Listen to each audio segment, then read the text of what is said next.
In 2026, we'll be introducing the Nova Society Side Project Podcast, a space where ideas meet action and voices spark change. This will be a guest-driven show built around conversations that matter most to our listeners. Each episode, we invite inspiring guests to share their perspectives on the social topics shaping our communities, from equity and innovation to culture, sustainability, and beyond.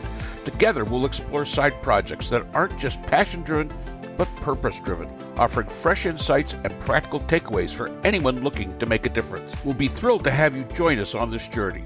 The Nova Society Side Project Podcast will begin airing in January 2026, and we hope that you will join us. The views expressed on the Nova Society are those of the panelists and guests and do not necessarily reflect the views or opinions of the Phoenix Research Institute or any institution which any panel member is associated. Welcome back to the Nova Society, a space where dialogue deepens understanding and civic responsibility comes to life.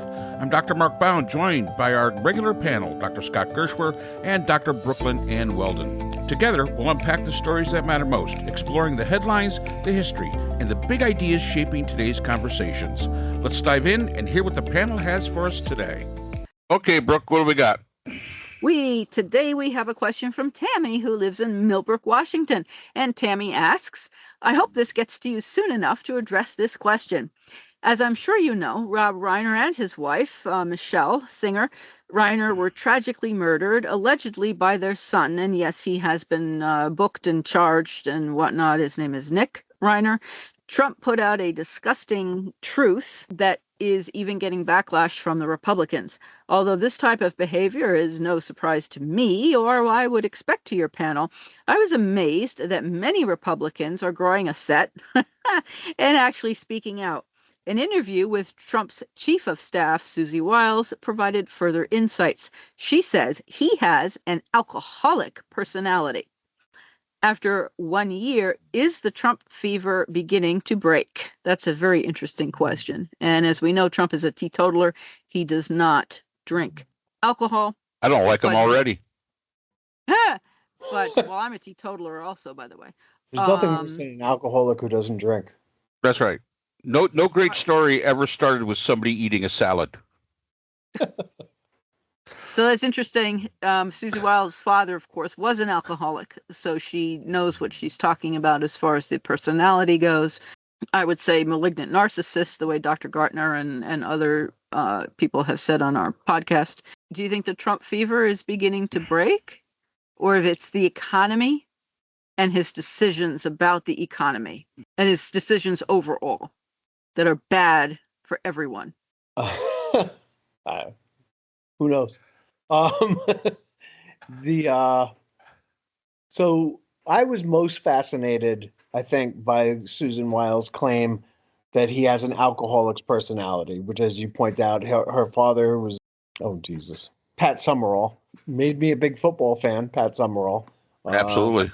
Pat Summerall, evidently had the kind of personality that really didn't acknowledge limits, thought he could do anything. And I think that's what she meant when she said he has an alcoholic's personality, that he's not constrained at all by reality. I don't know if that's true. I will say this, Brooke, you mentioned that Trump doesn't drink. I grew up in New York City, and I read the New York Post pretty much every day of my life growing up. And I remember in page 6 of the New York Post, when I was, I believe, in high school, an article about Trump being at the clubs. He was a regular member at Studio 54 and other clubs that were hot in Manhattan at the time. And whoever was speaking about him, and I don't remember who it was, it might have been Michael Wolff, but I don't think so, because I used to read Michael Wolff's column in New York Magazine, and I would have recognized the name, and I don't remember who this person was, but pointed out that Trump looked very doughy. That was the description he used, and that he was drinking too much and using too many drugs. And, the drug of choice back then was cocaine. And from what people who saw him at Studio 54 and other places said, was that Trump was one of the real big cocaine abusers in New York. And that his personality really does seem to be more like a cokehead than anything else, right? If you've ever been around a cokehead, they have a tendency to say the wrong thing a lot. They don't have limits on their speech. The filter is gone. They tend to be, their personality tends to be much, much bigger than it is in real life. They exaggerate everything. I mean, it's everything that Trump appears to be right now. You know, these tangents that he goes on when he starts talking about snakes biting people and spitting their venom all over him and just going on and on about like nonsense is really more of a like a coke high than it is alcoholism. So I would amend that if I was Susie Wiles to say that he has a cokehead's personality and leave it at that. I don't know what it all means for anybody else. It's not, I don't, we're not going to see a 25th Amendment on Trump. There's nobody around him, has the knives out for him. His people are incredibly loyal to him and, fearful of him. Even if people don't like him, they tend to fear him more than they sort of openly despise him. It was, he is stuck by Susan Wiles in all of this, and her comments are, interesting. I mean, I think it's probably more interesting about what she said about J.D. Vance, how political he is, and how his pronunciations about Trump being America's Hitler and all that haven't really changed. Only his opportunity changed, and due to the fact that he knew people in Trump's inner circle who supported him becoming the vice president. There's a scary bunch of people in the White House, and I don't know there's nothing we can do about it, but we ought to at least acknowledge that there's a lot of craziness out there in there. Yeah. And I'm going to focus on the truth that was put out there. And yeah, it was disgusting. It was absolutely disgusting for all the people that, and in many cases, rightfully so, when Charlie Kirk was killed, they roasted anyone who even used Kirk's own words as, not a justification, but for a post hoc ergo propter hoc kind of deal. Because of this, therefore that, which again is senseless. It's absolutely senseless. If you read the entire truth, it's kind of amazing. He degrades somebody who, this came out 6-7 hours after the Reiners were found. That's not presidential. And I've heard that a lot. And first time, I have to admit, it's the first time I've ever heard Kennedy from Louisiana actually makes sense when he said, a wise man once said nothing. Yeah. And a lot of these Republicans that you thought were pretty much, in the cult, and they probably still are coming out because they understand that this is distasteful to the people that put them in office. I mean, that is hugely important because let's remember, Trump isn't going to be around forever. They want to be around for as long as they possibly can. So this might have been the bridge too far for them, especially because and Scott's shaking his head. No, when I say a bridge too far for them, this action is something they had to speak up against. Think about that, Mark. I mean, of all the things that he's done, I understand. Done. Okay. This is where Senator Kennedy draws the line. I didn't say he drew the line. I'm not going to say he's drawn the line. I'm saying he opened his mouth, or as Tammy would say, grew a set. This is what made him. Should he have grown a set a long time ago? Absolutely. But hey, we're beginning to see this backlash and you make a great point. There's been a lot of opportunities for them to give backlash, and they simply haven't been able to do it. And I think it's a matter of hypocrisy when they complained about, and again, I will say rightfully so, when Charlie Kirk was murdered, because political violence should never, ever, ever be the answer. Plain and simple. I don't care who you are. I don't care what your views are. Should never, ever be the answer to anything. And it was a tragedy. It was an absolute tragedy that happened. But they roasted anybody that even gave a whiff of dissent. They were calling it, we got Democrats dancing in the streets over this. I'm sorry. It's just sort of like, Trump's claim that he saw, people of Islam dancing in the streets of New Jersey when the attack happened on 9/11. Again, I didn't see it. That's a hoax. Same thing with this attitude that, Democrats were cheering the fact that Charlie Kirk was killed. I really didn't hear anybody cheer it. I mean, they did use his words, some of the words that he used, which was offensive to some people. Okay, I get it. I've got no problem with any of that. But this is non-political. This was a totally non-political. Rob Reiner, yes, he had his political views, absolutely. He was a mass critic of Trump, absolutely. But this was a case of, his son, who has mental health issues, we're finding out now, who had drug issues, and this is a result of that.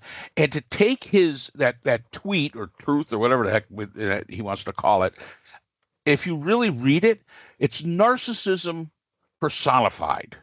He talks about himself more than he does Rob Reiner, and that is and here's something I wish I had the opportunity to talk to those two psychologists that we had on.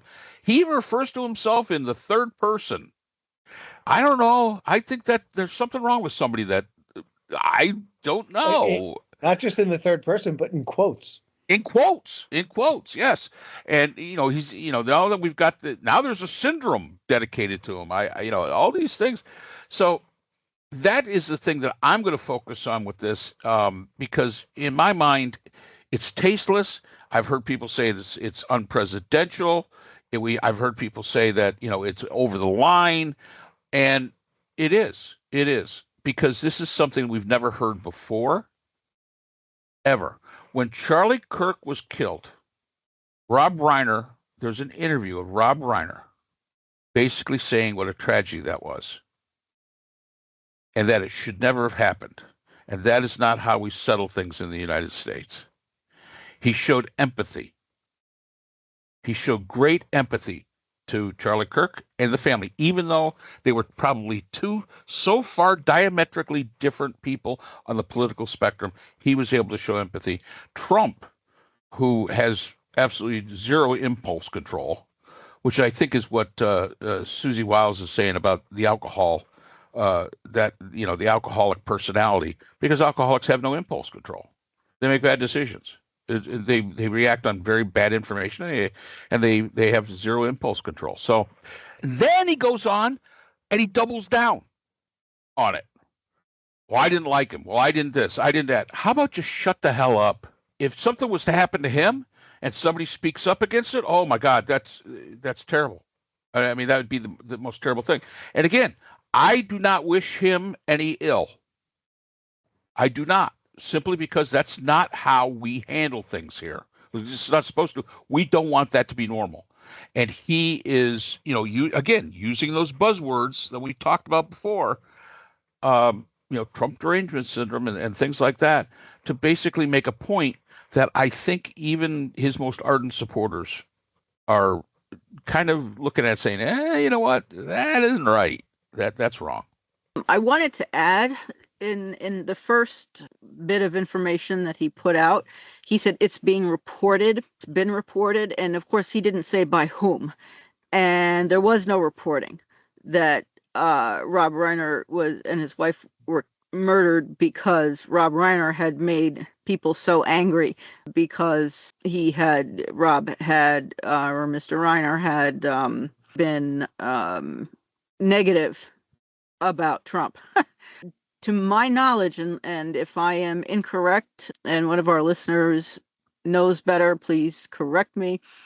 My understanding of Trump derangement syndrome is that It was begun by a psychiatrist, I believe by Dr. Bandy Lee, although I could be mistaken, to describe the individuals in the cult who followed Trump, that they were experiencing mental health unwellness and derangement because of following Trump. And it's that same mental health unwellness that we were talking about earlier in an earlier podcast that Marco Rubio and those around Trump in his orbit are experiencing, and that people who follow Trump and feel very closely aligned to him are also experiencing that same type of syndrome of behaviors, of wishing for violence and forwarding violence and blaming the Democrats for everything, calling them Democrats terrorists, and calling for violence and applauding whatever Trump does, and so on and so forth, and that is what Trump derangement syndrome actually is. So now Trump appears, in my view, Trump has co-opted that and made it all about people who don't like him, which was not its original purpose. So either no. Okay. Yeah. Well, the other thing I'm going to say on that is Trump derangement syndrome. It's a political term. It is not a medical diagnosis. No, I know there's no diagnosis. It is a political term, and it's used by commentators to describe people who are seen as having an irrational, extreme, or obsessive reaction to anything Donald Trump. Sort of like me and Scott when it comes to the New York Mets. We have New York Mets derangement syndrome. Or Trump. Or Trump. But it's also whether that reaction, that obsessive reaction, is positive or negative. It goes both ways. Well, according to Trump, it's only, of course, what if it's negatively toward him, or if anything is negative toward him. Yeah.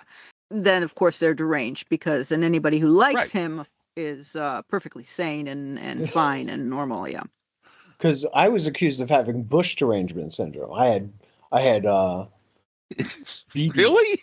Yes. Yeah. I was probably right around 2003, 2004, 2005, 2006, 2007. I had Bush derangement syndrome because I thought that George W. Bush at the time was the worst president ever. Consequentially huge, right? The invasion of Iraq, etc. And friends of mine said, "You have Bush derangement syndrome," and I was like, "I'll take that. I think Bush is deranged." So if that's it, but I'll say this about Trump: when he talks about this, he basically said that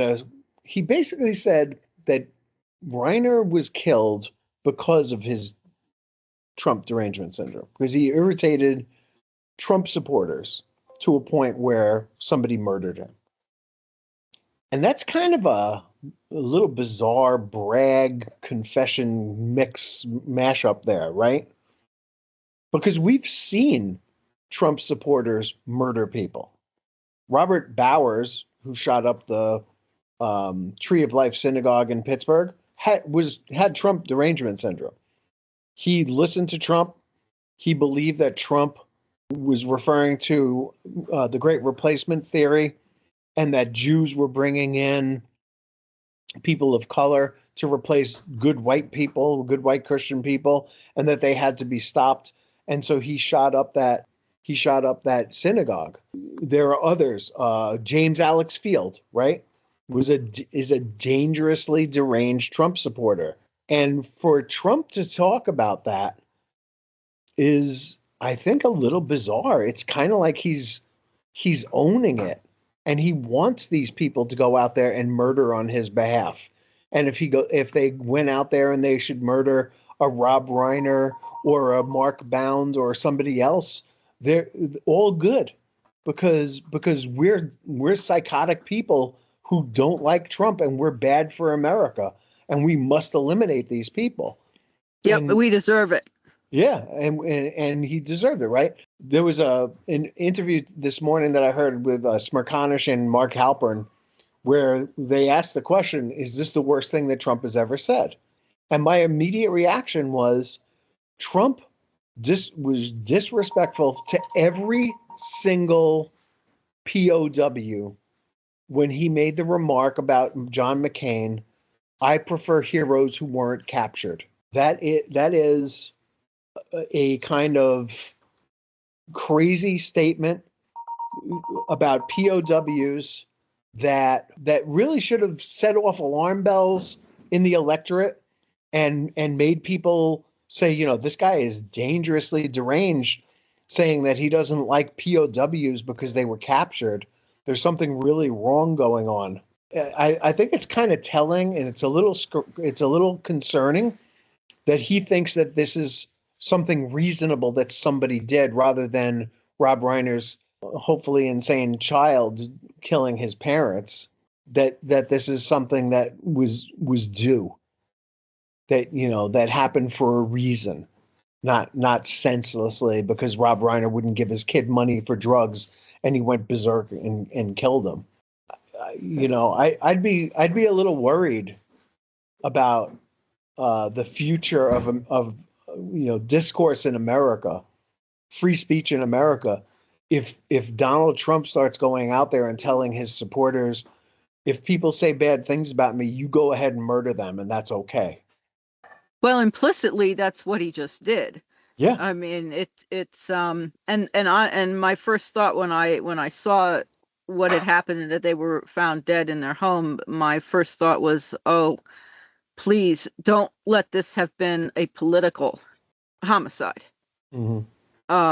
Because of Rob Reiner's having been a Democratic person and an activist and supportive of what was it, Proposition 5 in California, that got same-sex marriage activated and going. For that to have been my first thought, that the homicide might have been politically motivated, is, to me, very alarming when I think about it. Yeah. As you were saying, Mark, before, many times you're worrying about what Trump fanatics, the rabid Trump supporters would do, the regular people. To what Scott just said, that is an implied permission. Probably nothing to brag about. Nope. No. Definitely nothing to brag about. And as I say, very unpresidential. Oh, absolutely. It just shows that I'm sorry, I'm going to call it for what it is. He's a piece of shit human being. Yeah, he has no honor, no class, no breeding. Class, no honor, no nothing. And it's a shame. And we encourage all of our listeners to go out and watch as many of the Rob Reiner movies as you can, because there are some brilliant ones. Yep. Absolute brilliant ones. Princess Bride may not be your cup of tea, but it's a lot of fun to watch. I think President. Yeah. Where the American president is a classy guy who takes on a detractor who's brilliantly by Richard Dreyfuss and absolutely. Just dresses him down, says, you better stick with me. She's out of your league, buddy. Yep. Yeah. A Few Good Men. Yep. Yeah, I like that one. I mean, there's just so many. He has so many. And, for Trump to say he was, an unsuccessful, I got news for you, Trump. He's got more awards for his contribution to the arts than you have. So there you go. In your face. Yeah. Well, how about this one? Spinal Tap. Spinal Tap. Oh, yeah. They just put out just the name Marty DeBurgi is just fun. That's a funny name. Yep. They just put out Spinal Tap 2, did they not? Yeah, they did. Yeah, haven't seen it. Yep. Haven't seen it. Just recently. I hope that we answered Tammy. I hope we answered your question. All right. And that's all the time we have for today's episode. The Nova Society is a production of Nova Society Media, a division of the Phoenix Research Institute. We want to thank our production partners, Buzzsprout, who hosts the Nova Society, Audacity, our editing team, Apple Podcasts, the largest source of podcast and music online, Spotify, the most popular platform for the Nova Society, and iHeartRadio, your destination for all things music and podcasting. The Nova Society is available on all of these and other quality platforms listed in our description. And most importantly, we want to thank you, our listeners. Without your support, the Nova Society could not be possible. If you haven't already, please consider subscribing on the platform of your choice. It's easy, it's free, and helps our channel grow. For questions or comments, you can reach us at nova.society.podcast@gmail.com. So on behalf of Dr. Brooklyn Ann Weldon, Dr. Scott Gershworth, and all of our production partners here at the Nova Society, I'm Dr. Mark Bound. Remember, the true power of society is knowledge. Thank you for listening, and we hope to see you again next time. Hi, everyone. This is JJ, the co-founder of Good Pods. If you haven't heard of it yet, Good Pods is like Goodreads or Instagram, but for podcasts. It's new, it's social, it's different, and it's growing really fast. There are more than 2 million podcasts, and we know that it is impossible to figure out what to listen to. On Good Pods, you follow your friends and podcasters to see what they like.